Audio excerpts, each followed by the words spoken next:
കുറേ ദിവസങ്ങൾക്ക് ശേഷമാണ് കേട്ടോ വീട്ടിൽ മീൻ വാങ്ങിയത്.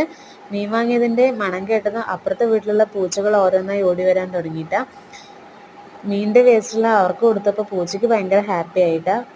മീനെല്ലാം നന്നായി കഴുകി വൃത്തിയാക്കിയതിന് ശേഷം മീൻ വറുക്കാനായിട്ടുള്ള തയ്യാറെടുപ്പിലാണ് കേട്ടോ. അതിനായിട്ട് ഓരോരോ മീനെടുത്ത് വരഞ്ഞു കൊടുക്കുന്നുണ്ട് കേട്ടോ. മീനെല്ലാം വരഞ്ഞെടുത്തതിന് ശേഷം മീൻ വറുക്കാൻ ആവശ്യമായ മുളക് പൊടി, മഞ്ഞൾപ്പൊടി, ഉപ്പ് എന്നിവ ചേർത്ത് നന്നായി കുഴച്ചെടുക്കുന്നുണ്ട് കേട്ടോ. അരമണിക്കൂർ അത് റെസ്റ്റ് ചെയ്യാനായിട്ട് മാറ്റി വെക്കുന്നുണ്ട് കേട്ടോ. അതിനുശേഷം നമ്മൾ മീൻ വറുക്കാനായിട്ട് പോവുകയാണ്. പാൻ അടുപ്പത്ത് വെച്ച് എണ്ണ ഒഴിച്ച് ഓരോരോ മീനായി ഇട്ട് കൊടുക്കുന്നുണ്ട് കേട്ടോ. മീനെല്ലാം വറുത്തെടുത്തതിന് ശേഷം കറി വയ്ക്കാനായിട്ടുള്ള തയ്യാറെടുപ്പിലാണ് കേട്ടോ. അതിനായിട്ട് ചെറിയുള്ളിയും തക്കാളിയും അരിഞ്ഞു വെച്ചിട്ടുണ്ട് കേട്ടോ.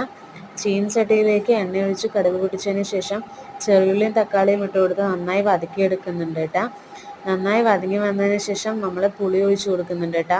പുളി ഒഴിച്ച് അതിലേക്ക് മുളക് പൊടി, മഞ്ഞൾപ്പൊടി, മല്ലിപ്പൊടി, ഉപ്പ് എന്നിവ ചേർത്ത് തിളപ്പിച്ചെടുക്കുന്നുണ്ട് കേട്ടോ. തേങ്ങ ഇടാതെയാണ് കറി വയ്ക്കാനായിട്ട് പോകുന്നത്.